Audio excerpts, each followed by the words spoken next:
I think one of the big ideas around love is that it's over complicated. Everybody says love is very complicated. It's not. And trying to figure out why people find it complicated started this journey. Here are a few simple ways to view love in a capacity that you haven't thought about before. And here's how to take something that is definitely not complicated and make it simple. You've been very public about your anxiety and your love-hate relationship with social media and how you got rid of social media on your phone and use an alarm clock. I don't know if that's still happening, but um, and I've seen just following you over the years. I think at one point you were like, I'm not going to be on social media past a certain month. And then you started your Mighty Network community. Yeah. So to talk a little bit about that evolution, and where are you today with all that? Like, how do you see yourself on that scale of, I guess, what people will consider to be not working very hard to that sort of Lily level of unsustainable work ethic? I mean, I tried to get off social media, and then there was a friend who ironically doesn't have social media who found out about the announcement. It was like, no, you have to stay on. What the hell? Yeah. And he's like, your work is too important. You have to stay on. And I always found it ironic that he said that to me, because he's not on social media. And he works for one of these really popular these influencers. He's their like CEO of their company. And he said it to me. So he himself as an individual, his whole life, there's no social media, but he's on social media for work. But he doesn't have to exist on it the way someone like we do. So I want to get off because it was a combination of just being like, this isn't a healthy place to be on, but also recognizing that this isn't even a useful place like for what people are trying to accomplish anymore. Like, it's not like going viral on TikTok doesn't sell a book. It's just gets you a bunch of eyeballs and strokes your ego. Like, it's not, because and back then I already had like wealthy friends hiring TikTok influencers and Instagram influencers to help promote their products, and it wasn't working. So I was looking at it from two standpoints. I was like, this isn't, not only is it not good for you, and the reason people stick with it is they say, but I needed to for my job and blah blah blah. So I was realizing it's not even good for your job anymore. So I was like, I'm going to get off this, and I'm going to, because I was creating a mailing list years ago, and then I fell off, and I realized like that was always the best thing to do, because people's inboxes are still the most sacred part of their online life. And if I provide value in that space, not only are we connected, the main reason people are on social media for business is they just want the world to know they exist. And when they have something to sell, the world knows it exists. And the games you have to play to do that. Like, social media is the exact opposite of encouraging individuality. It's what's trending, be a part of it. That's the exact opposite of art. So for me, it was like, these aren't things I want to do. What I ended up doing was just I have assistants that we created a system where they just do everything. So like, they'll go into my books, highlight my quotes, tweet out my quotes. The most engaging quotes of mine will become will become Instagram quotes. So we developed a system where I didn't have to be on, and I think it was also like the actual social side of it wasn't beneficial to me as well. So it's like, if I was traveling to LA and I was like taking an Instagram story of me being on a plane or something like that, like 5 people who I didn't tell I was in the city would get like, how come you were in LA? You didn't call me? There's a lot of that. Or like, to this day, like, even if I just went to New York, and if I spent a lot of time posting about it, then like people I didn't call, like it just made things more difficult.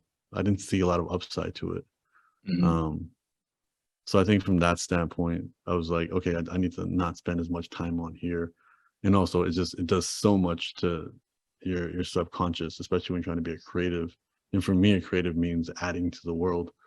And it's really hard to add to the world when you're just inundated with all this repetitive, what's everyone talking about? What should you care about today? The queen died, let's care about that today.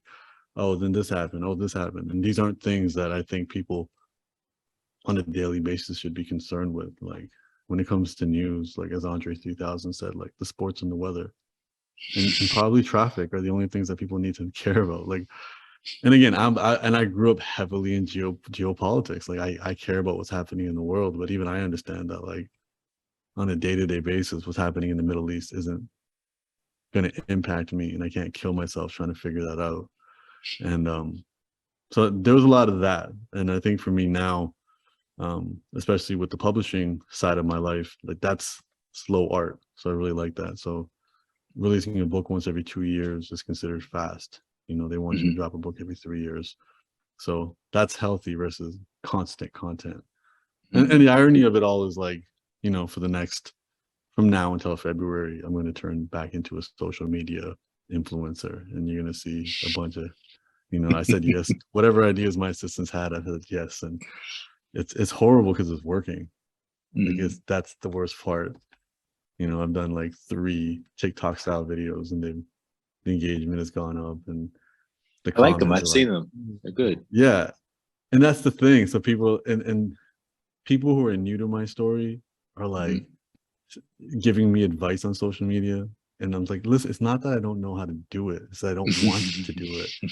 And I'll ask them, I was like, okay, cool. Let's say I get 1 million followers doing this for 6 months. Then what? Then I have what? to do it for another, I do it for another 6 months. And then also as a business, how much of this actually matters. Like, you know, I was around when YouTube was at its heyday. Like the eyeballs are a bunch of kids who can't buy stuff. You know what I mean? Like they can stream music, but they can't buy stuff. And it's like I'd rather, you know, focus on the communities. And it's not even about who can buy stuff, but it's more like that's how people justify their existence on social media, their businesses. And it's like you can have a business without social media. Like there's local businesses everywhere that don't rely on social media to exist. It's just quality products. And again, it's not like there's a, you know, in the book world, you know, you release work too. So it's not like there's like if I had $1 million, I could pay someone to market my book. That doesn't exist. You know, there is no machine. There literally is no machine. Well, that's also, you know, it's the deal with going through a publisher as well. You know, like you self-published your first book, then you got it published, and it became critically acclaimed. And I would but they didn't do anything to market the book. Right. Well, it was more of a grassroots organic marketing from your end. And whereas with the publisher, when your book comes out, your pre-sales, it's contrived. It's like, okay, I have to get out here and tap dance for 3 months to try to drive up these numbers so I can, you know, meet their. Yeah, but even then, it's you're feeding the almighty Amazon algorithm. Sure. Like the reason you're doing the pre-sales is because all the pre-sales count as your first day sales. That's right. Right. So then it tells the Amazon algorithm that this guy sold a bunch of books on day 1, and then they rank it higher, and then because they want more money, it's no different in social than Instagram. Like if you have a video that does really well, they'll make sure more people see the video because their goal is to keep people on the platform. Amazon wants to keep people on Amazon. So if you have a book that sold a bunch of copies, then Amazon is going to make more people see your book, and more people are going to buy it, and your book goes viral. So they're just trying to, it's just tricking a system, but it's not marketing. It's not like, you know, there aren't any publishers that are putting up billboards for authors. Right. You know, and I'm learning most of the marketing was actually to bookstores. Like you're paying, or they used to, like you used to pay Barnes and Noble. So when people walk in the store, those first couple of tables, your book was on it. That's what the marketing dollars were spent on. The same way if somebody has a hit song, they're paying the radio station to play it. But the difference was, what I learned was like, you know, like I know in music, if you have a song, there's like 4 or 5 major cities they test it out in, and each city costs 250 grand. So if like Nicki Minaj has a song, they'll drop 250 grand in New York and see if it works. If it works, then they'll try 250 in Atlanta. If it works, then they'll open up $3 million and blast it across the country, right? So they tested it and it worked, and they blasted it. And I remember my book when I was with the majors, and it sold after doing, I think, the Breakfast Club or something, and it sold a whole bunch of copies that they ran out of copies. And then they were like, well, you didn't tell us when you were doing this interview and we weren't ready for it. And I was like, okay, this still sounds like good news, but I was like, okay, can y'all push the button now? Like we've proven that this book sells. And they're like, what button? You know what I mean? And like there isn't, they don't have that scale, like, you know, the same, like if a song works in New York, then we try other cities. They don't have that. Right. You know, there's nothing there. So they said the only thing they do is like pitch to bookstores. And then again, like the impact of bookstores, unfortunately, is getting smaller. So it's really just appeasing this algorithm on Amazon. Mm-hmm. And that's just traffic. And you know, it's tricky because you care about the book you wrote, but if nobody knows it exists, what do you do then? How does So then, somebody get on Breakfast Club? that's a great question. My story is very simple. Somebody, and many people are taking credit, and I'll never know who it was, put my book on Charlemagne's desk. Huh. They put my book on his desk. So when he said read I the read book. it, he actually meant that. Someone gave me the I book. I had read no it. idea who he was. Sorry, I knew who he was. He had no idea who I was. Interesting. He read the book and it became like an evangelist for it. And then like, Interesting. yeah, so there's like interviews him, and he's not even saying my name. He's calling me the humble poet back Right. then. Right. And then he has not reached out to me. He's not connected with me. He's posting the book, not tagging me, like not knowing anything. Like he just, someone gave him the book because he's a That's repeat. exciting though for you, right? You're It seeing this. was. And then I like commented on the post, like, thank you so much for reading the book. And then he just commented back, like, awesome, come on the show. And then I'm DMing, being like, hey, how do I come on the show? And then no replies. How do I come on the show? Yeah, like you just told me to come on the shows in the comments, but there were no replies. Right. And then he didn't reply. I think to this day, I don't even know if he does reply in DMs. To this day, I'm thinking about it. And then at that point, it was having the screenshot of the invite, and then every single human I knew who knew anyone who knew anyone. It took 6 weeks. Wow. It's like you giving me an invitation to your birthday party and not telling me where it is. Right. And now I'm scouring the earth asking who knows Light? Who knows Light? Like, how do we, just knowing that if I get to your front door, you'll be like, hey, you made it. That's literally what it was. That's hilarious. That's Okay. literally what it was. So that book was Unlearned. That was your first book. That's sort of like, to me, that's kind of like Marcus Aurelius's Meditations. It's like a philosophy book. Your second book, Things No One Else Can Teach Us, is sort of like your memoir. Because I heard you say in an interview, like you wanted to give context to some of these philosophies and let people know that you didn't just, come up with them. You had some pretty difficult situations that you had to overcome. And I feel like How to Be Loved is kind of like a combination of philosophy and memoir. Would you agree with that assessment? Yeah. So I think what it was Unlearn was me taking all my writing, putting it together, calling it a book, and it doing really, really, really well, despite nobody else's enthusiasm towards it from a professional publishing standpoint. Even when I was gaining traction, I started getting offered book deals, and I would be like, why don't you guys republish this book that I published independently? It has legs. Like my book has very sexy legs. Like we just need a bigger trampoline. And they were like, no, we don't publish books that have already been out.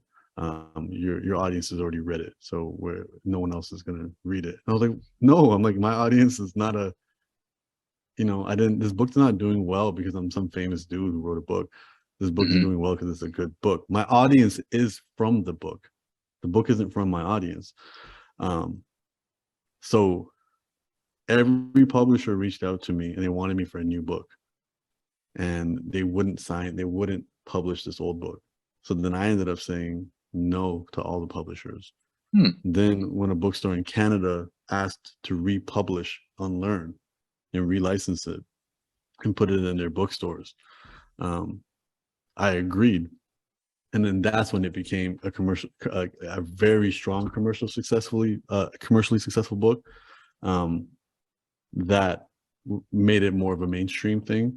And then I got an agent in the States that renegotiated my deals and then said, he's not going to sign a book deal with you unless you republish Unlearn. And even then they didn't. Like the gap between them publishing Unlearn and the second book was 6 months. Because again, everybody thought Unlearn has had its ride.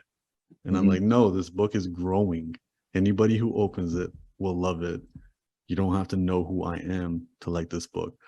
And then my previous publishers, they just planned a 6 months gap between Unlearn. So pretty much, as my agent explained, like they just wanted a new book from you, and they just agreed to take the first one. But Unlearn's still outselling the second one for that purpose. So Unlearn is just this rough, raw, non-book that turned into a book that really connects with everybody, because I think it was just so authentic and organic. And then the second book, Things No One Else Can Teach Us, was me having like some of the best editors in the world saying, okay, we can take you from being this raw piece of talent and refining it. And it was a really interesting process, because I think for me, I was like, I'm just going to be like, yep, I'm going to say yes to everything, because they must know what they're doing.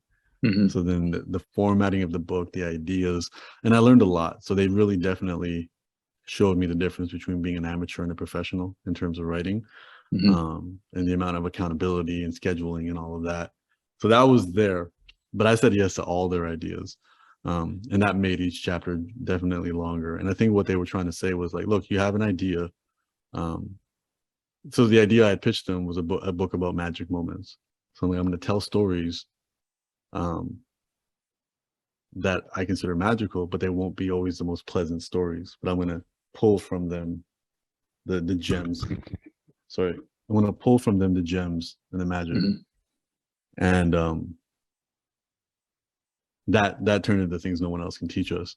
And I think that's when they would show me like, okay, well, we need, support an idea with a story. Start with a personal story. Start with this. Start with that. So then I learned a lot from them in that standpoint. And then the new book, How to Be Loved, I wrote by myself. So I wrote it without working with a publisher. Because I said, okay, now I know if I write a book with them, and they're not micromanaging, it's just part of the process. It's kind of accountability. They're like, okay, what are we going to work on this month? How much are we going to get done? Send that over. We'll edit that while you work on the next batch. Because of the pandemic, there was space and time. So I'm like, I'm going to write this exactly how I want to write it.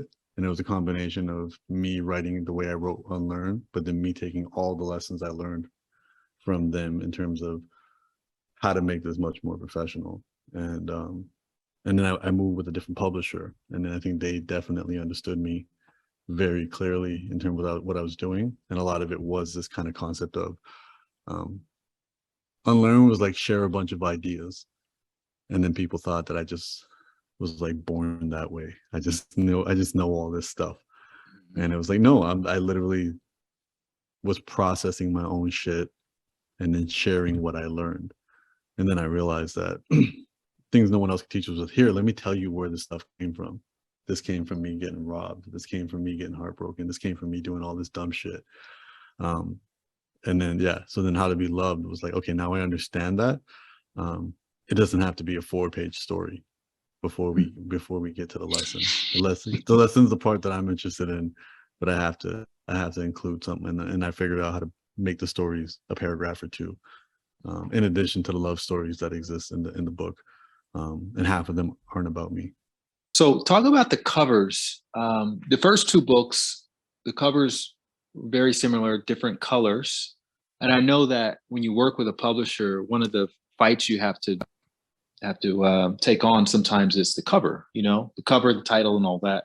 And then you had Ruben do the cover for the most recent book, How to Be Loved, which makes sense, I guess, if you're in LA and his work and all of that. Was that something that you brought to the table, or why did you decide to deviate from your brand when it comes to the covers? No, not at all. It was what it was is, I think in my last publishing situation, so for people that don't know how this works, so you're the author, you're the artist, you have an agent, and you have a publisher, and usually your agent's kind of the bridge between you and the publisher. And the publisher's goal here is to make more money than they invested. And with the previous publishers and before the publishers, I worked with a retailer. They created the covers, and my mindset was, well, they're in this business, they know this better than I do.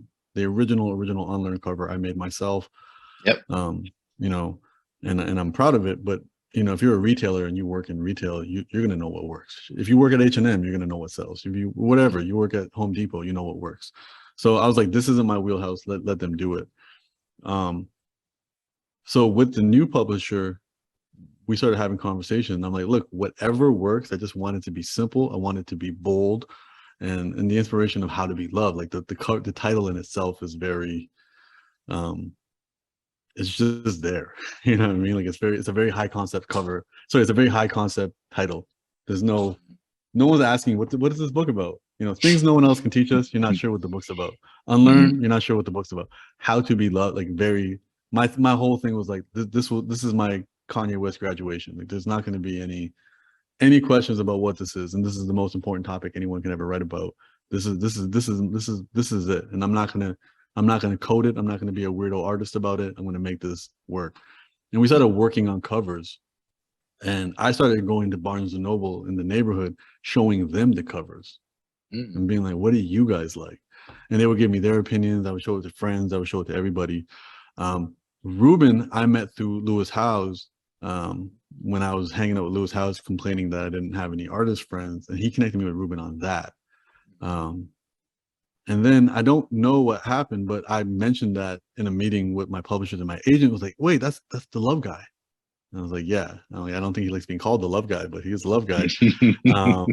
That's the love guy. And he's like, "Why don't you get him to do your cover?" And then I said, "Look, I don't want to start that, because my original, like the first time I hung out with Ruben, our entire conversation was about corporate work and how much it just sucks your soul." So I said, so the last thing I'm going to do is like, "Hey, you want to work, you want to work for my publisher?" And my previous publishers, there's a lot of issues with, like, they, at one point they wanted a photograph of me, and I was like, "Okay, well, we got to pay the photographer to take the picture," and they didn't want to do that. And I was like, I can't ask for a favor when I'm with the biggest publisher in the world. I can't ask for these things. You when you're on the come up, you ask for favors, and you're like, "I'll get you back when things are better." It's not going to get better than being with the biggest publishers in the world, and they still don't want to pay for a photograph. So I was like, "Look, I don't want to do this because it sounds like it's going to go downhill unless you guys speak to him, negotiate all of the business before I even talk to him." And they agreed. My new publisher, they're the folks at Hay House, they're wonderful. So they reached out. They negotiated whatever they negotiated. They negotiated whatever they wanted for him. They did the ask, did the offer. He was happy. Once everyone was happy, then me and him started talking, and it was just creative. And yeah, it was a lot. And then I had just said to him, I said, "Listen, I'm not here to tell an artist what to do, but I'm telling you, knowing what this world is now, this is more of a Amazon thumbnail than there's a book on a shelf. So when you show me what you have, I'm going to shrink it. I'm going to stand far away from the computer and look at it. Like, I'm telling you that now before we begin.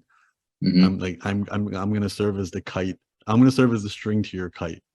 I want you to be free. I'm not in the business of telling artists how to make art, but that's a big one for me. And also, they have a design team. There's probably rules that I don't understand in this game in terms of printing, in terms of whatever. So yeah, we worked on it with those constraints, and it ended up being a very painless process. I think having them settle the business beforehand, having them sort all of that out early, I think was a very important thing. And yeah, so that's kind of what it was. And I think for me, it was interesting. I was talking to Jay about this, because Jay has a brilliant cover for his book. And we were just talking about how both reflect our personalities. I'm way more chaos than he is. And his is such a tight, clean, beautiful cover. And then mine's, it looks like chaos. But I mean, that's how people view love. So I think it worked out really well from that concept. Yeah, and his book is also, I think it's about love as well, right? It is about love, yeah. Yeah. Interesting. And, I don't want people to miss this, but that conversation you had with Ruben on the front end can only really happen from many experiences where you didn't have that conversation and you'd end up ruining a friendship over some bullshit, some like little tiny stuff. And you have to learn that along the way. Like that's the goal. Because even if it's something as you didn't want to get involved in that, it's exactly what that is. And you realize it's like, look, get the business out of the way, Make sure everyone, you know, and it's and in business is very simple. It's what are you asking for and what are you offering? Be as clear as you can with what you're asking for. Be as clear On the as you front can end, with what on you're the offering. front end, you have to do it on the front end. Yeah, you can't do it after. And I learned that from music because it's like, you know, I think a good example would be everybody knows Thong Song. You know, like he finished that song, put it out, and there's a sample in there that he didn't get permission for. Yeah. And after the fact, The you Ricky know, so Martin now, sample, right? yeah, and now you know Ricky Martin's whoever wrote the song. It wasn't Ricky Martin. Whoever wrote it, somebody else wrote it. Yeah, it was But another he guy has who the wrote biggest. it. Yeah, he has the biggest share in that song now.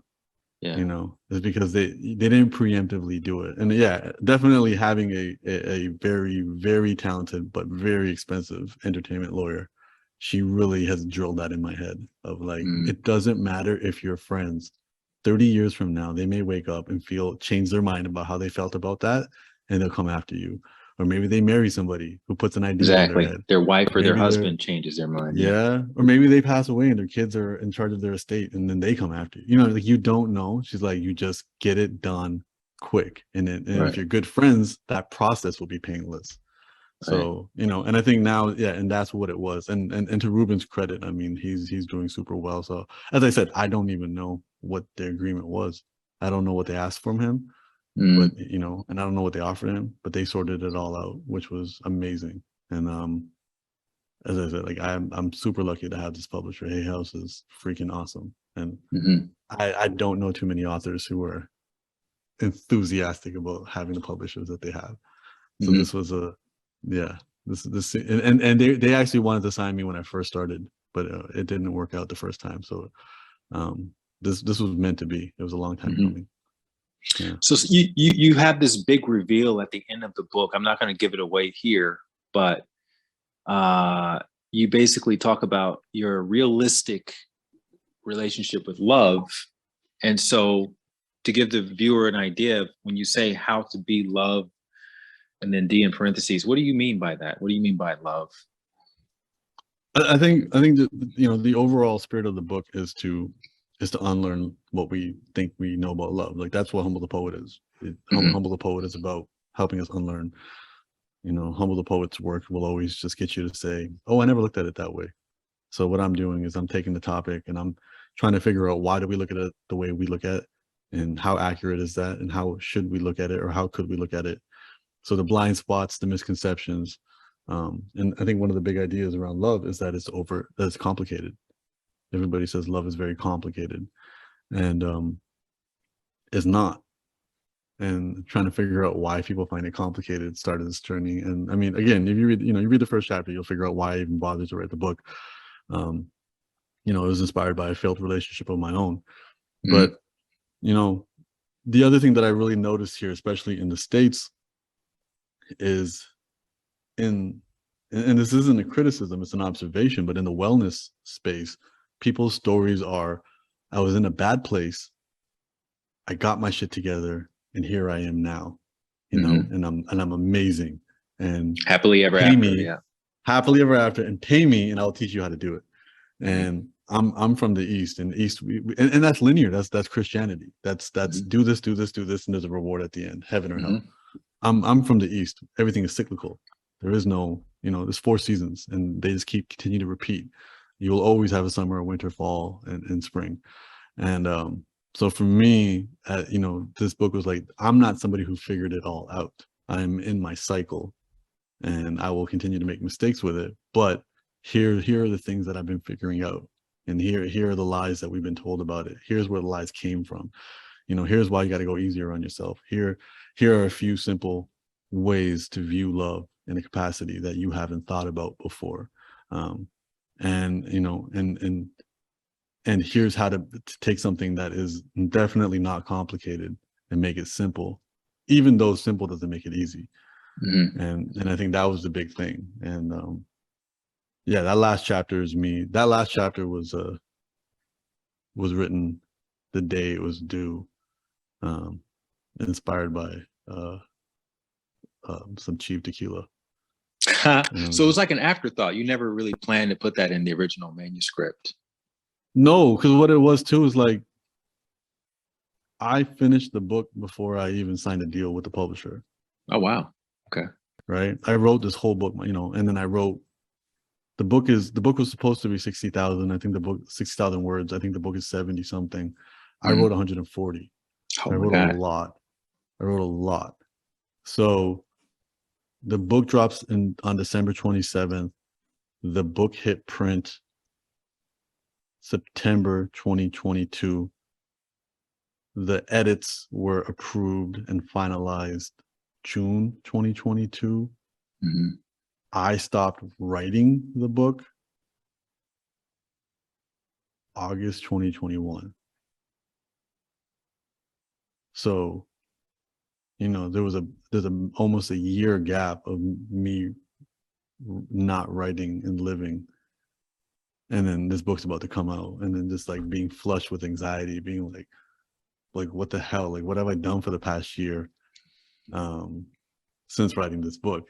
And then just being like, okay, like let me see what you know, we've gotten rid of so much of it at this point that it seems concise, because you know the other 80,000 words I vomited aren't there, so you don't see how messy it was, the original process.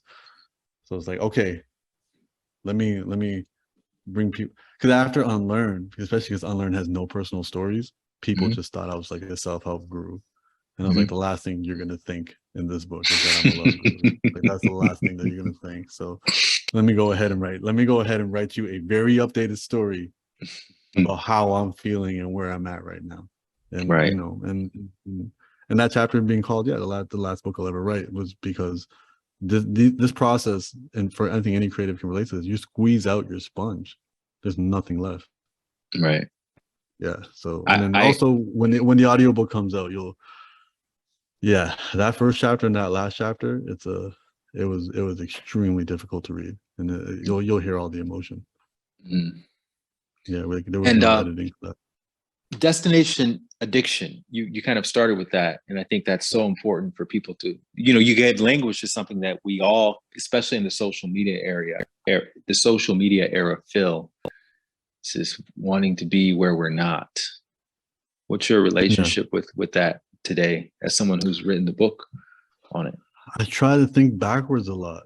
I try to go back to, like, I think about a big piece of money I made and try to reverse engineer how I got there. And there's always a reminder that it wasn't networking, it wasn't meeting the right person, you know, it was connecting with somebody at a party off of something completely unrelated to what was happening, or being the only person willing to dance at an event, or somebody complimenting my shoes, you know what I mean? And then developing a friendship, and that being 3 years of us just eating lunch and watching movies together before one day they had an idea of like, wait, I can connect you with so-and-so, you know, realizing it wasn't being a professional networker, or it wasn't anything. And also the quality of the work only getting better from repetitive, monotonous practice. So I think for me, it was like, you don't know, you never know, like your ability to read the future is horrific. Your ability to woulda, coulda, shoulda, your past is horrific. Like, oh, had I only done XYZ, oh, had I only walked down a different alleyway in New York, I wouldn't have been robbed. Oh, had I done, you know what I mean? Like all these, you can't do it. So it's just constant reminders of that, of this isn't, you know, you keep telling you keep trying to manifest a destination that you'll probably hit, and then you don't know how it's going to feel to get there. And then again, being here in LA, especially in those early years, 2015, 2016, 2017, with all these like high performing YouTubers, seeing them achieve everything they wanted to, and seeing none of them being happy with it. And now having a much clearer understanding of like the anxiety that people carry with the stuff that they do. I think it's just it's something that I had to remind myself. I still fall into it. I just have to remind myself. You also mentioned in the book that you were experimenting with radical honesty. How's that going? Because you said the book was written a couple years ago. So, yeah, how does that go? How's that going, and how does that relate to the experience of love? It's definitely, for your own relationship with yourself, really good. again, as I said, being radically honest with yourself is probably more important than anybody else. Understanding tact, understanding how you need to communicate with other people is a whole different story. But it's been good. But then I'm recognizing the atrophy. Like even the simple idea of like me reaching out to people to start promoting this book, I haven't had to do it for 3 years, and I did it before, and then I didn't have to do it, and those muscles shrank, and I feel super Canadian again, not reaching out to people, not trying to bother people, and knowing, I already have my next book in processing in my head, knowing that maybe 2-3 years from now I have to do it again. So realizing that like what you don't practice, starts to shrink again. It's the same thing with the honesty. So at the very least, being completely honest with yourself, calling yourself out on your patterns and your bullshit. So you grew up in this neighborhood. I've been to Toronto a few times, but I've never been to Rexdale before. And I understand that's kind of like hoodish, has some hood tendencies. I don't know. Yeah, where I went to school, it is. Yeah. So there's and now like where my parents still live there. So where they are now, they've built new schools. But when I was younger, we had to kind of cross the tracks to go to the other side. That's where all the schools were. Yeah, and Rexdale was like the northwest corner of the city. So right. It's Etobicoke.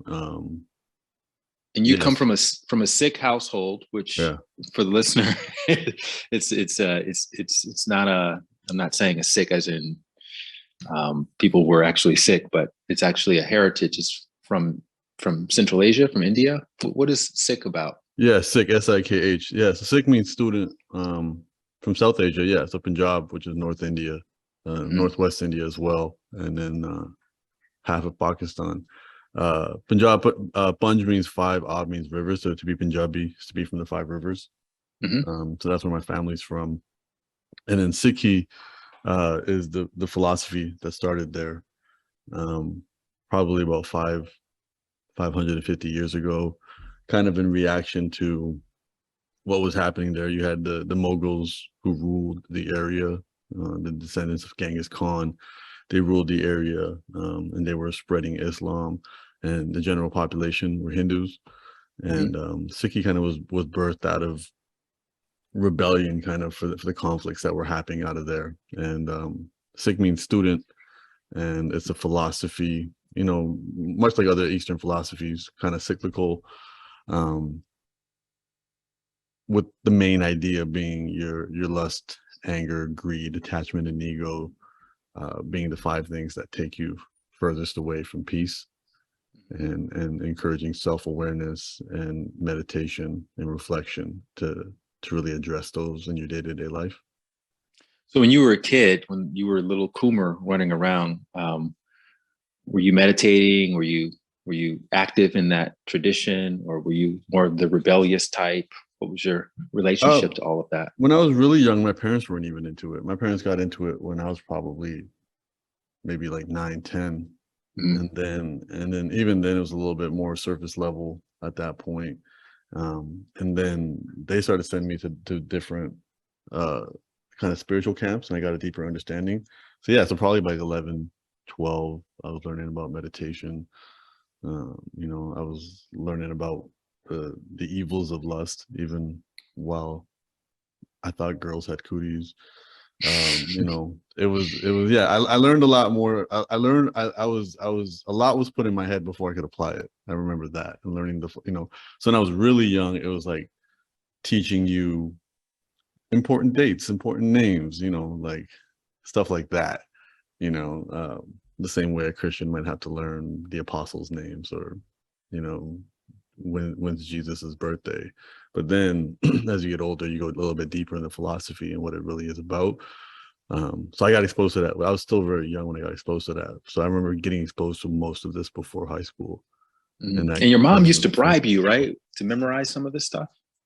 Yeah, so to learn the hymns, because the hymns have different chapters. So she would literally bribe me $1 per chapter. And then like the first hymn in Sikh is called Japji Sahib, and it's 40 chapters, and she would bribe me. And then some chapters were like 8 lines, some chapters would be like 25 lines. So I remember having the whole thing memorized by the age of 8. real Were low your context sisters and also stuff like that. memorizing stuff, or is this something that only men do? They memorize the hymns. No. In Sikhi, there's no kind of differentials between men and women in any Mhm. context. And again, as I said, it came out of a reaction to what was happening in the world. So what was happening in the world is you had Islam and Hinduism, which both at this point had been around so long that they established these kind of cultural differences. So how women had to dress back then in Hindu culture in that part of the world, if a man died, his wife had to jump in the fire. So Sikhi was kind of like reacting to these and being like, you don't have to jump in the fire if your husband dies. You don't have to cover your head. You don't have to cover your face. You don't have to do these things. Kind of combating rituals. So Mm. originally, and again over time, that changed with Sikhi too, because obviously as everything becomes institutionalized, humans come and we mess things up. But yeah, so there wasn't. I mean, there's definitely cultural double standards between uh, boys and girls growing up in the Punjabi culture, but in Sikhi there really isn't. So my sisters were learning it too. I think I was just being the mama's boy a lot, taking it a lot deeper. Mhm. So you come from an immigrant household. Your dad was a cab driver. Two questions. What was your household's idea of success, and what was your own? Do you remember your own idea of success as a young person? I think the household idea of success was probably like just security, just Mhm. having a stable job, doing something along those lines. Um, Whereas um, my idea probably is whatever you saw on TV, get into hip hop and you start to see like, riches and fame and defining that as success. Mhm. And did your dad share any cab driver wisdom? Do you remember any philosophies or ideologies that he would tell you and your sisters growing up? You still remember today? No, no, he was not. I think the way I describe my dad is he was so smart and you only knew that because he never spoke. Mm. He was somebody that never made any attempts to insert his opinion, have his voice heard Mhm. when he didn't need to. Um, but there was definitely a commitment to education. So like he was always, I think that's literally the only thing he ever said to us was just stay in school. Stay in school. I'll always take care of you. And then on top of that, he was always just watching either the news or a documentary. It was always the news or a documentary all the time. And that kind of just set a tone. And I think that was something that until I was an adult and started visiting other people's houses and saw them watching reality shows or, like junk food TV, I didn't realize how much that impacted me and what I cared about Mm. watching. Yeah. And you eventually became an educator, but that wasn't your first path of study. You originally went to No. York. Yeah. I went to York University. I did IT, coding and information technology, computer sciences. Um, I did a degree in that. And then the next step was going to be an MBA and then figuring out whatever that is and just finding a job. I think there was a family friend who had done that. He had like done his MBA, and then during your MBA programs, you have, I guess, either internships or something where you work for companies. So he worked for Nike and he worked for Ford. Then I think he ended up working for Ford. So it's like, oh, this is the easiest way to get a job, like get an MBA. So that's what I was looking at, and then teaching teaching crossed my path. And then because I had grown up in these camps, these sick camps, I had not only that I had grown up in them and attended them. As I got older, I used to volunteer at them. So when I was like 16, 17, I would be taking care of the 8-year-olds. Mhm. So I had a lot of experience working with kids at that point. And I used that as my volunteer experience to get into teachers college and then pursued education. You also got pepper sprayed when you were around 16 years old for the first time, which in your words sort of awoken this activism side of you. Is that still something that was happening in the background while you were studying IT and while you were now getting into teaching? That was before, actually. Yeah. Yes, I was still in high school.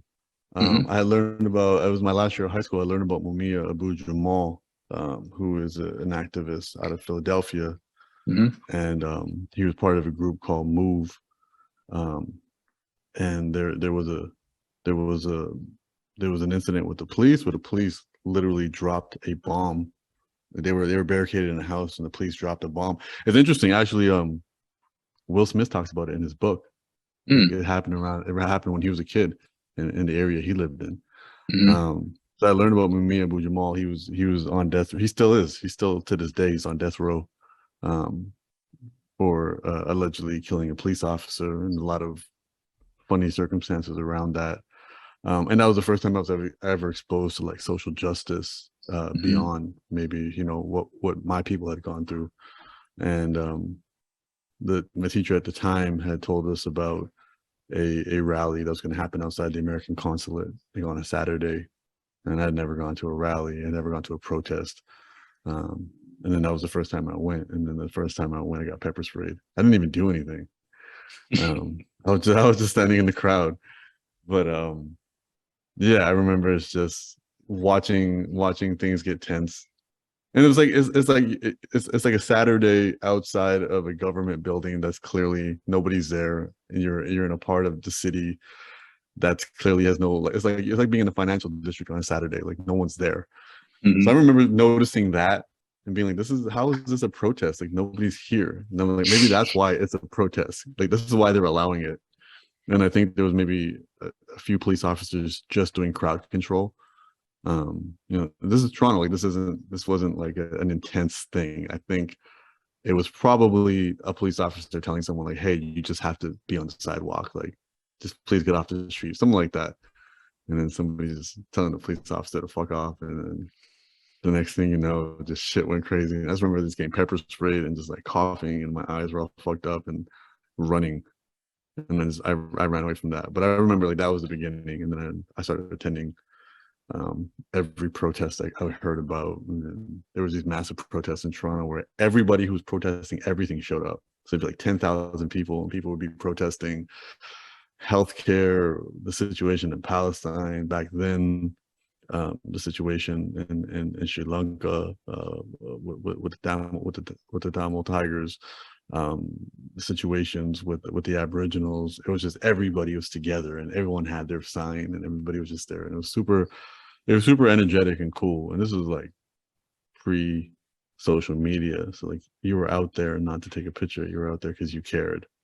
And then that really got me into the different type of music, Rage Against the Machine, certain hip hop artists that were already talking about social issues.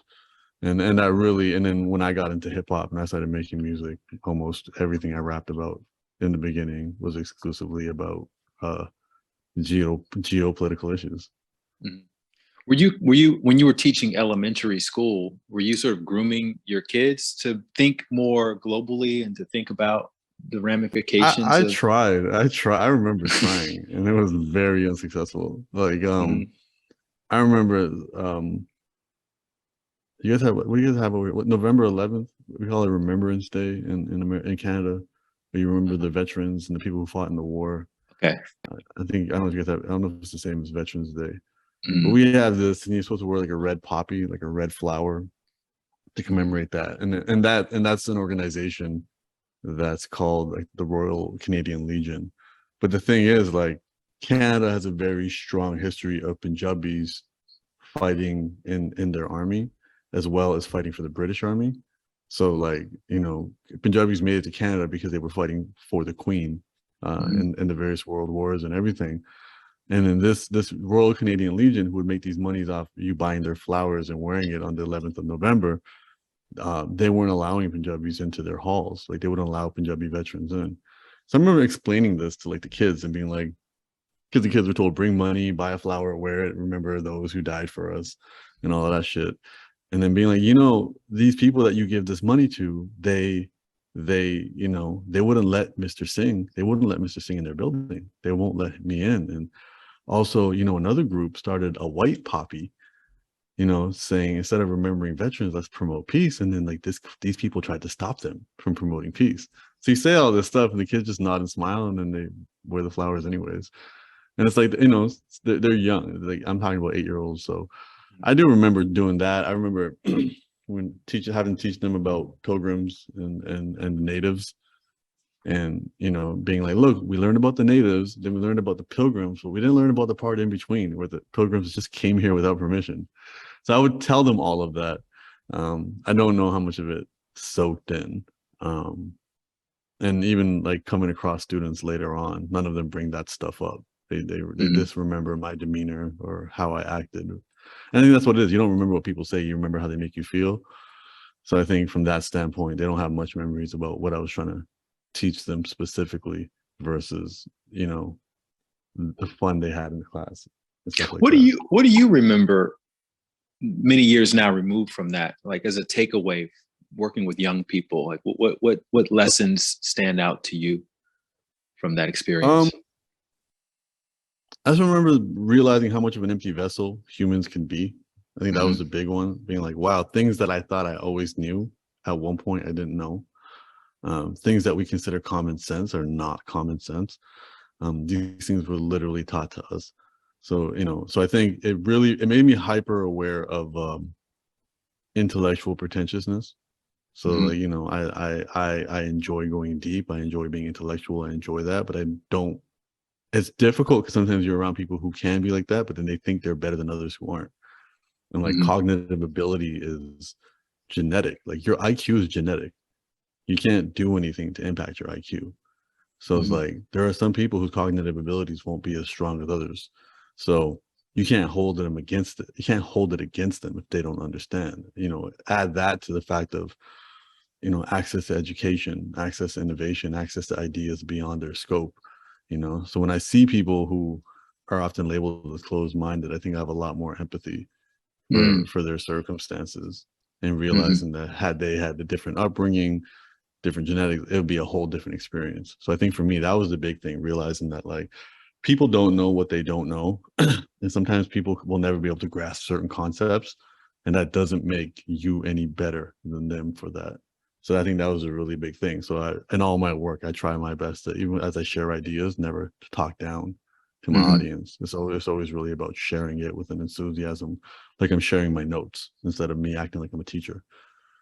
Yeah, and you've mentioned in hindsight that you weren't the hardest working teacher, but yet you were working as a private tutor after school, and then in the late evening you would work on your own creative stuff. What came first? Did you go to that spoken word poetry event first and then you started doing that, or were you already working on your own creative stuff and then you went to the spoken word poetry event that sort of initiated your spoken word phase of life? Oh, I was working on my creative stuff probably. I mean, I knew I could write since I was like 8. And even as a kid, I was like making up rap songs in my head. I think no, when I went to that like that first spoken word thing, I already had poems. I already had stuff written. Okay. And I remember like even in high school and in university, people asking me to write poems in cards for their girlfriends and stuff. So I already kind of knew what I was doing. I think that was just the first time I ever shared it publicly. Like showed my face, went in front of a group of people and shared my work. That's what that was. But it was always there. It was always, in addition to me coding and having a degree in computer science, it was there. And then even with the kids, I was teaching them. When we would like, if we were doing, for example, teaching them how to count syllables. I would take rap songs, because every line in a rap song most likely has the same amount of syllables in all the right places to teaching them rhyme. So as a student teacher, I remember like having all the kids do Nas's "I Know I Can," and then being like, okay, now everybody take a yellow pencil crayon and let's underline all the verbs. And I want to take a red pencil crayon and let's circle the adverbs. Like I would do stuff like that. And then, we would just continually rap the song over and over and over again. So it was always there. But I wasn't public until I was like an established teacher. And then that was just like me and my friends out on a hunt, just meeting girls. Like we were just going out and about trying to find places to be. and then stumbling into a coffee shop where they had a poetry lounge, and then being like, yo, you should do, and then my friends knew too, like, you should do some of your stuff. This will work. So I think that's what it really was. Yeah. Yeah. So one of your primary motivations was just to impress girls in the early days. Yeah. It was literally like working the job as a teacher was the first time I ever like had an established social life where it's like, oh, like there's no homework. Like you're done school, because I'm still at school, but like, you don't have homework. You don't have like, what do people do after work? It's my first time as an adult. Like, what do people do after work? Like they go out.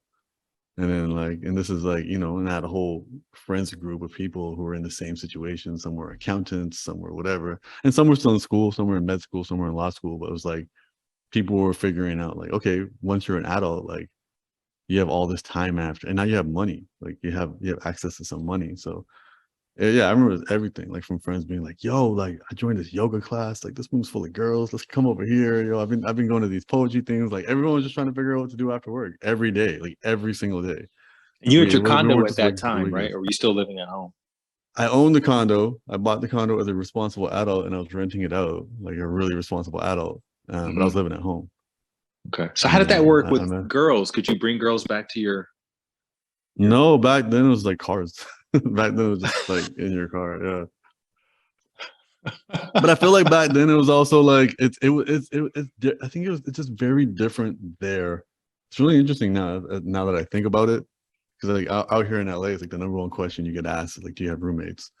Right. So like I think back then, I think because Toronto has so many children of immigrants, like every person of color in Toronto is a child of an immigrant, right? And your financial status isn't the only reason you're living at home. So like, I have friends that have, all the money in the world. They're still living with their parents because culturally it's viewed as abandoning your family. Right. So there was a lot. So I think it wasn't as like, oh, he lives with his parents. Like it wasn't. And again, this is like you're 22, 23. Like it wasn't versus, coming out to LA, you're meeting people who are 18, paying all their bills and doing all of that. It was, yeah. I think in Toronto, it wasn't seen that way at all. And even when I was there now, like when I was there during the pandemic and had a place and everything, everybody, even the people that lived in the city, like would spend half their week at home. And like going to your parents was seen as like the place where the food was good and like the laundry, you can get your laundry done, you can do all that type of stuff. So it wasn't something I thought about back then, but yeah, I don't think I knew anybody who lived on their own until they got married. So give us a bit of a montage between you going to these coffee shops and performing, and then you eventually retiring yourself from teaching to do this full time. Yeah, I think the game changer was when I started filming my performances. So I would go to this place called the Drake Hotel,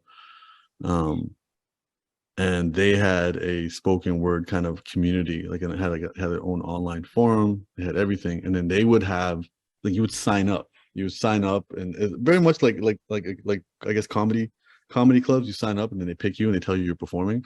And then I remember very quickly realizing that like that process, because it'd be a drive, it'd be like a 30-minute drive to get into the city, because I was living in the outskirts. Not being able to rely on that process. So then I would always just sign up as an amateur.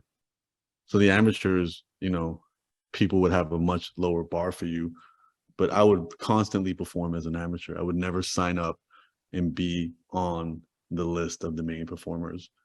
Because I realized being an amateur, you're guaranteed to perform. And then, and then people aren't expecting you to do great things. And then I did that for a while. Then I started filming it. Then when I started filming it, when I started putting it on YouTube, and this is like early, like the first year, second year of YouTube, like everybody would see it, it was, and then people started showing up because they knew, because it would be like, conversing Drake Hotel, June 3rd, 2010. You know what I mean? Like it would, the date where I was, we weren't thinking the way we're thinking now. So then people knew this is where, this we've never seen a guy like this doing this. Let's go see him. So people started showing up, and then I got into music. I was writing spoken word to like, you know, different instrumentals, trying to use them as like backdrops, and then that instantly turns into, you know, you rapping over a beat. And then I started putting out audios. So I learned, I think after going to the studio 2 or 3 times, I learned what equipment to buy. Somebody sold me their mic, and another friend who produced music taught me how to connect everything to my computer and how to use what was I using back then? Pro Tools, I think. And I started writing and recording music every day. And Was the this is back studio when expensive? Like, how did you pay for that? I had money as I was working as a teacher. So I had money. So I'm working and I live at home, so I don't have any expenses. Okay. But it wasn't like, no, I remember I bought the microphone. I bought the microphone for $200 from a guy who had a very nice studio. So he had upgraded his equipment, sold me his mic for $200. And then I bought like back then, you had to get an interface. I had like an inbox interface. So that's what you plug your mic into, and then that'll plug into the computer. I think I paid $200 for that. And I think that came with the software. And there's more about learning how to do it. And then I would just go and download instrumentals and just rap over. I remember dropping music every single day and doing lyrics videos on not Windows Movie Maker. First I was doing Windows Movie Maker, and that was taking forever. And then I got a Mac, and then I was doing lyrics videos on like iMovie. And literally the same lyrics I typed out, I would just put them in scroll, like credits, and they would just scroll and they would line up or they wouldn't. And then again, this was back where it was cool, like mixtapes were okay. You could take someone's beat and rap on it and you wouldn't get a copyright strike. Yeah, and I remember the day, like years and years later, I think it was I was in Kenya. It was like 2016. And I remember we're in the middle of nowhere, and there was like, they called it the Wi-Fi couch. There was a couch at this place. That's the only place the Wi-Fi worked. I remember sitting on the couch, turning on my phone, and instantly getting like 5 copyright strikes on my SoundCloud, and they shut down my account. And it was all from like mixtape shit I recorded in like 2008, 2009. Right. But I would just take whatever beats I liked and just you rap hadn't on cleared you hadn't cleared any of the sales. No. I hadn't cleared anything. You just rip the beat. Sometimes you would loop the beat. You just get the beat at the end and loop it. And this is all like, yeah, this is like when mixtapes were cool. This is like 50 Cent era. This is Drake, you know, that when Drake was doing mixtapes. This is like when it was okay. You know, that stuff's not okay anymore, but there was a good time when it happened. I was just making music. And then I started, you started finding other people who were trying to make music. And then I connected with this producer who at that point claimed that he had been making music for artists in Japan, and Japan had a really good hip hop market. And then he really put a battery in my back in terms of being an artist. And he, really wanted me to work more on making things happen. And I think I was gaining traction, whatever that was back then, whether it was having 20,000 people on Facebook or something. And he was like, yo, I got us an opportunity to write music for other people. And I don't know if you watch Atlanta, but you see the episode about young white Avatar. It's a newer episode, but is that from the recent season? Yeah, the recent season. I haven't finished the recent season yet. Oh, okay. Well, it was the same idea. He pretty much hit me up because, yo, there's like, these like pretty boy white kids that want to rap. We'll write their music for them, and there's so much money in that, and he had brought me paperwork and everything. And I was like, oh my God, I can quit my job off this money. Like, this is more money than I make working as a teacher for 2 years. So then that's when I quit my job, kicked my tenant out of the place, moved in there so I could focus on the music. And then after about a year, I realized that it wasn't happening. This deal wasn't real. His motivations behind lying about the deal, to this day, I'll never know. But at the end of the day, like, that really started the journey. And then that was probably the end of 2011. A couple questions about that. I think anyone who's like 40 or above has experienced something like that, where you kind of thought something that was too good to be true was was or you learned that something that was too good to be true was bullshit. Um, when you were first entertaining that offer from this guy, you know, for the $120,000 advance, did you feel anything inside that kind of hinted at the fact that this may be too good to be true? Or were people saying to you, you know, this is probably not real, and you were ignoring it? Or you genuinely was thinking, this is it, this is my launch? No, I think I was ignoring it. I think when I saw the paperwork in my head, like that was enough. I thought that really made me, and I was also desperate. Like I wasn't in the best financial situation because I wasn't the best with my money back then. So I think it was kind of like, you believe what you want to believe. Right. And I think we're all guilty of that. We see what we want to see, and in the cognitive dissonance of that.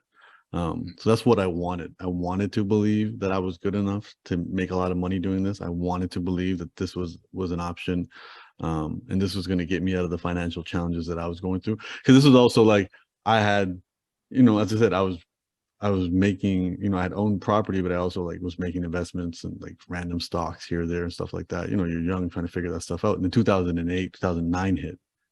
So then I got like walloped, you know, so it was like I was in debt from that. So this was me trying to figure out how to get out of debt, me trying to figure out everything. And it was like, it's going to take 8 years from your salary to pay off all this debt. And here somebody's coming in with this promise of just, and I think he probably heard me say that a lot, where I was like, I can't leave my job. Like, I need the money. Like, I'm in debt. I can't do this.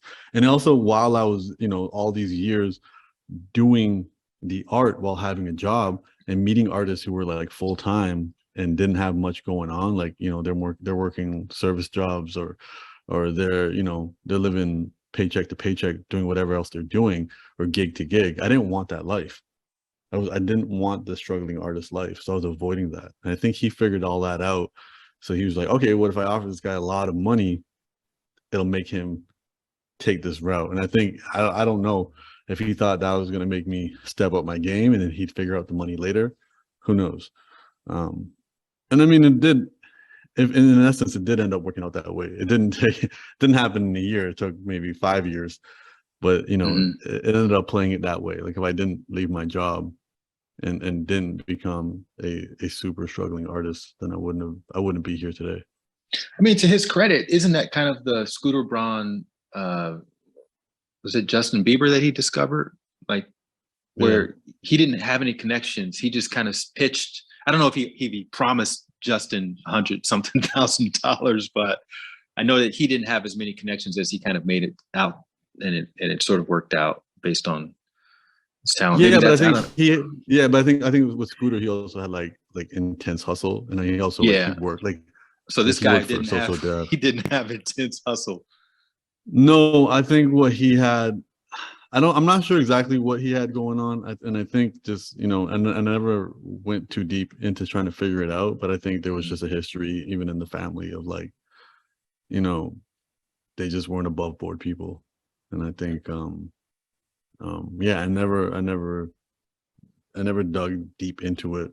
And at the end of the day, it didn't matter. Like, at that point, once I realized it wasn't real, like, I was in like intense survival mode. I had to figure out everything, what was going on, how I was going to pay my bills, how I was going to get out of debt. And so that really started the journey then. So you obviously look very different from your average hip hop artist, right? And I'm curious, were you bought in on your image the entire time? Were you thinking, oh, I need to do different things in order to be embraced by this community? Or how did that whole thing go? And when did Humble the Poet become your stage name? Humble the Poet was my stage name from before all of this. It was even before I was, you know, putting stuff out there. I think I was in the studio. Humble was the name that I was using when I was doing like online battle raps and stuff like that. Then Humble the Poet came from one of the battles, saying like, you know, screw the rappers, screw the MCs, I'm a poet. So that's kind of where it came from. So it was really the name was kind of throwing it in the face of the people I was battling against. And then when I was in the studio with a bunch of other rappers, I was like, they were asking me if I had a rap name. And I was saying Humble the Poet. And then they were all saying that's a stupid name. So I kept it out of spite at that point. But I think with most rappers in general is that the chip on their shoulders just cannot rap. And then you overdo that. And that's generally the undoing. Like I have friends who rap in Toronto right now, and they're still trying to prove that like they're still trying to impress like Eminem and Cannabis, and it's like that's great, but none of that music is gonna, pay your bills. And I was in the same space. I think the only difference was I was also using hip hop as an outlet of like expressing messages and things that I care about. And I mean I'm doing the same now. I was thinking about that very recently. Not wanting to play this TikTok game and promote music and stuff like that. I was like, I can just write about stuff that I care about, and create a moment and drop it and not worry about what it does anymore. And kind of go back to the original reasons I was making music, was just to get out ideas. The original reason I was making music, now that we've just been talking about it, I was sitting in a room. There was a group of like young professionals, and they were trying to create this like, how to help the youth. There was a lot of crime in the neighborhood, and so we were young professionals from the neighborhood trying to like figure out what to do. And I remember there was like a doctor in the room, and he was talking about like the amount of HIV that's going around, because a lot of truck drivers were like going down south, sleeping with prostitutes, getting HIV and bringing it back to their families. So all these like untold stories that we didn't know were happening in the community. And then somebody had made the comment like, the kids just don't listen. And then me being a teacher, I was like, it's not that the kids don't listen, it's that you don't know how to talk to them. So I think hip hop originally was me saying I know how to talk to young people. And that's kind of been what I've always been doing, is just trying to find people's either their inner child or speaking to children and communicating that way. And that's where the music originally came from. That's what I was trying to do back then. It was never about trying to make hit music or anything. But then, and because back then you don't even think you can. You don't think like a full-time artist making money, like that's not something I could do. That's not, you don't know anyone who's done it at that point. Yeah, and then it kind of manifests itself extremely organically with all these ups and downs. And talk about your rock bottom moment when you were 80,000 in debt and girl broke up with you, et cetera, and how you kind of made your way out of that. And then we'll transition into talking about the book. Yeah, so I don't want to call it rock bottom anymore, because now I think I have a better understanding that things can always get worse. Rock bottom is this reassuring idea that like you hit the bottom and now you can go up. And I think it was that J.K. Rowling idea of like, it was rock bottom, that it uses foundation to build myself up. But now I understand that no, it can get worse. Stop waiting to hit rock bottom, because you won't. You'll just go deeper and deeper and deeper. Yeah, like when everything kind of came to fruition and I was going through heartbreak, financial stuff, losing friends, also losing this individual who I found out was fraudulent. Yeah, I stayed in bed and just a lot of NyQuil, a lot of weed, and whatever else I can get my hands on at that point. And it was just like hoping someone would come save me. And it was just avoiding the world for so long. And then, after a couple of weeks, kind of getting out of bed and being like, let's go. And like really kind of turning on my jet engines. And I would tell that story originally as like, there was J. Cole lyrics from Dollar in a Dream that I heard. And it really was like, it really did kind of amp me up when I heard them. But now I'm also realizing like I was resting. Like I was just so exhausted emotionally, mentally, physically, spiritually, that I just needed to rest. And that rest, like once I got up, like I didn't take a break after that. And I remember taking all these, and I still have them. Did I bring them with me? I don't know if I brought them to LA, but I found them when I was moving out of Toronto. I wrote all these quotes and I put them all over my apartment. Like I probably had like 30, 40 of them. And it was just like, if you want a vacation, get a real job. If you want, sleep when you die. It was just like intense ass shit. It was all over my walls. And it was just like, we're going to figure all this shit out. And then that was kind of like the turning point. And then it was like, okay, I don't know how to make money. Then it was like, all right, cool. Then stop spending money. All right, let's get rid of this place. Let's get rid of all our expenses. Let's sell all the equipment. Let's do everything. Let's go back home. So I had to move back home with my parents and kind of hit the reset button And then you get a better understanding of like, okay, like going back home to my parents' house, yeah, it's extremely embarrassing, but it's like instantly within a month, you're like, I feel so much better because it's like I'm eating quality food, you know, and I feel safe. Like I'm sleeping in my childhood bed, and you know, I know the neighborhood and my friends are here. And it was, you know, I wasn't isolating myself anymore. And we do that a lot. When shit hits the fan, we isolate ourselves and we make our world smaller. And I Hmm. was definitely doing that. You know, you had that depressionogenic thinking. Um, so we just make things worse, as bad as they are. And I think changing my environment, getting myself out of that, then it was like just on a daily basis, going for these long bike rides, trying to figure out what can I do. And through that process, just a lot of very tiny breadcrumbs were revealing themselves to me. Um, Started learning about art grants, started applying for all of them, got a bunch of them, used that to chip away at the debt, started getting into merch, selling merch, um, and seeing that that's how a lot of realizing, oh, artists create music to advertise their products. You know, like a good example would be Rihanna. Like Rihanna doesn't make money off the music; she makes money off Fenty. You only buy Fenty because it's Rihanna's, and you only know Rihanna because of the music. So I quickly realized that music was a marketing tool more than a product.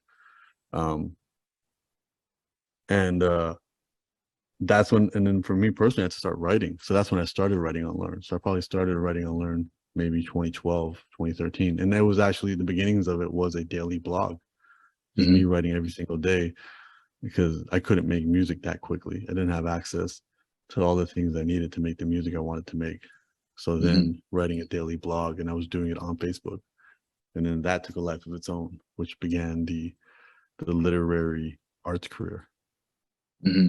Did you attempt to get it published first, and then you got rejected, or you knew you were going to publish it yourself? No, I had no idea how people got published. And it was my community's idea for me to write a book. I'm like, I don't know how. And then they sent me all the resources in terms of how to build a book, how to self-publish, how to do everything.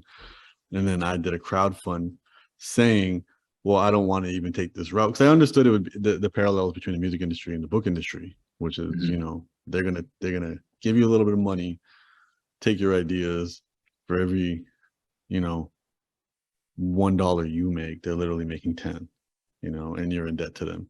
So like, I don't want to be a part of this exploitive situation. Let me go ahead and do this by myself. So then I Hmm. crowdfunded it, and then I ended up with 305 people, raising about $26,000. Hmm. And you know, that helped a lot financially. That was like breathing room. Um, and that gave me like a year to work on the book. So I'm still living at home. Um, and then on top of that, I finished the book, got the book out, and then I could sell the book on Amazon and then just collect royalties. I just had to advertise the book all the time. And I think it was 3 books a week. And then I think I was peaking at like 3 books a day. Hmm. Um, People were resonating. Like, and now that's when I started crowdfunding live shows. So the crowdfunding of the live shows was probably, I want to say 2013 to 2015. And then after that, I went on a world tour with Lily. And then after that, I was like, oh, when somebody else organizes your shit, this is way, way better. And after that, more opportunities just kept following and coming. And then 2016, I'm not sure what I did. I think 2016 is when I started coming out to LA regularly. And a bunch of opportunities found me here. I think the American being an influencer, my numbers were good to be an influencer back then. And then the American influencer money was way better than Canadian. So I got some influencer gigs. I think I did something for like Hewlett Packard, um, Cadbury, a couple of other companies, and then I did an Apple commercial in 2017, and then that was a gang of money. And then I think that's when I was like, okay, I can, like, I'm okay. Did I'm you have gonna be okay. representation, or did you negotiate that deal yourself? No, I had no representation. I was just really good friends with my homegirl, Renata. She was Lily's agent at Studio 51 back then, Hmm. Studio 71. So she was Lily's digital agent. So she was negotiating deals for Lily back then. And then we became really close friends. So when they reached out to me, I asked her if she could help me, and then she just like took the reins. And I remember she got me like 4 times the money that they were offering, and it was just bananas. So you know that positive thought quote, you are the average of the 5 people you hang out with, your closest friends. You're hanging out with Yeah. Lily Singh, right? She's obviously, her star is rising. What are you learning from that? What kind of takeaways were you seeing at somebody operating at that level compared to where you were operating? Back then, Yeah, back then. that you can always put your money on work ethic. That, you know, you can always put your money on somebody who has an intense work ethic. Like her work ethic is not human. What's an example of that when you say it's not human? What does she do that you think is otherworldly? Like, so I was the kind of guy who's like, I'm gonna start work. Like, it's time to get to work. All right, but I got to use the bathroom and then get to work, right? Uh-huh. And then she would be like, I'm not gonna use the bathroom until I finish my work. Interesting. Like that. Yeah, it was. Yeah.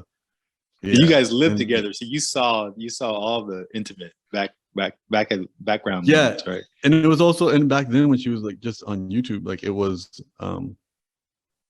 she would make her video that day. So she would wake up, figure out what to make, like figure out, I need an idea for my video. Think of the idea, write the idea, film the idea, edit the idea, release the idea. So it was like this intense sprint. And it was endless work on her part. It was endless. And there was also, the word efficiency doesn't exist for her. So she's never thinking about the easier way to do something. She's never thinking about the more efficient way. If the first way that comes to her mind, she's not afraid of the long way.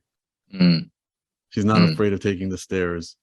Even, you know, she won't even look for the elevator. Like and this is everything. This is not just her work. This was everything. This was like, if we were throwing a dinner party, like it would be so frustrating. Because she's like, okay, so we're gonna cook 8 meals and we're gonna do, I'm like, is there an easier way to do this? And like, these aren't things that she thinks about. She doesn't think about the easier way. She's like, here's what has to get done, and it will all get done. And it always gets done. And it was just, and so it's monstrous. And I remember just telling people all the time, like, I work half as hard as her, and I'm still working twice as hard as you. Like, this is not, it's not, yeah, her work ethic is not aspirational. This is not something that people, I've never to see anybody at her level ever. That was back then. Right.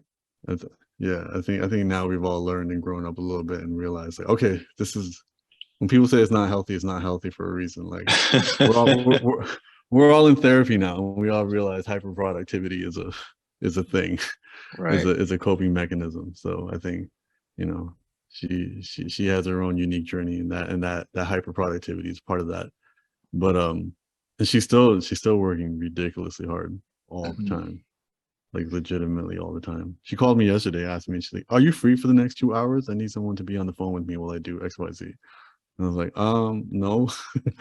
So it's just, nothing she has is from luck.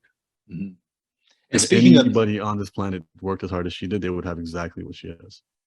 Interesting. Yeah, no luck. I won't even see talent, because her talent is a reflection of the repetition of her work. She's a great writer because she wrote a lot. She's everything she's done, everything she's doing, she's really good at. If she has I don't even know what her natural thing would be. Maybe the relatability, creating content that's relatable. I don't know if you can practice that, because she helped me realize how avant-garde I am, because like she makes stuff that is way more relatable. My stuff's not relatable, which is fine, but yeah. How does one know when they are successful in love? I think somebody is successful in love when, on a regular basis, their goals and aspirations and desires around love are to share it, because they have so much of it. Like, their cup is full, and they're just looking for places to spill that overflow.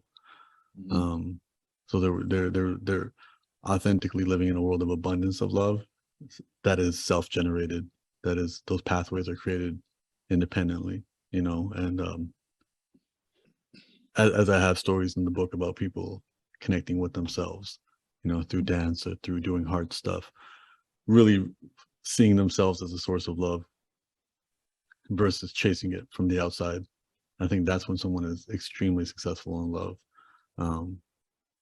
I have that story about Marquise, the NFL player not going into the ice. Yeah. That, having spoken to him multiple times, having conversations with him recorded, actually, I have conversations with him, whole Skype conversations with him recorded, like the self-love that he has is just, if you don't have love for yourself, you won't see it in him. You won't see it. You'll misinterpret his actions. He said, look, I don't need to prove anything. How do you know that's not, I mean, that's just not a cop-out versus, okay, this guy really loves himself so much that he doesn't feel like he needs to prove anything. Like I'm speaking for yourself, because, I think we've all been there. I know for me, ice is a ice bastard. I mean, I saw the video. I was questioning my eyes. I don't know if I can do that. And then you reported something where you were like, you had to do this whole mental gymnastics thing to stay in there for as long as you did. Yeah. But I mean, I think you could easily say to yourself, well, I don't want to prove, I don't want this to be about my ego or whatever. It's just, I don't know if there's an answer. I just think it's an interesting. Yeah. I think it's also like, what does it matter what other people think? I think so. That was the first sign. Like, he just didn't care. Right. He genuinely, in your assessment, he genuinely didn't care. Well, again, like you could, as I said, like in the beginning, even I probably assumed that, like, because there's a group of 40 people, everyone's doing it. He's not. And he's just like, nope, I'm not doing that. And then, and I'd seen it before too. I had gone to, when I was in Poland in Aubrey Markets, we were doing some ice stuff, and he's like, oh, I'm not doing that today. That's going to mess up my sleep. And you're like, and I've seen him do 3 minutes with his head under ice water. Right. So when he's like, I'm not doing it today, he's not scared. He's choosing not to do it. You know, it's like watching an athlete skip a workout. Like, they know what they're doing. So with the Marquise, it was just him not doing it, him not caring to explain himself, and then him eventually doing it. And he only ends up doing it because somebody else was too scared to do it. And that was after everybody left. So everybody left, and then he ends up going in the ice with somebody who was too afraid to do it. So now his motivations had changed. It's not to prove himself to anybody. It was to help somebody else do it. Like you say, share it. Yeah. So he was sharing it and he did it. And then still the majority of people in that room will never know he did it. Because they weren't there to see it. Wow. Yeah. Beautiful. Yeah. Well, man, thank you so much for offering those stories to the world. Thank you so much for having me.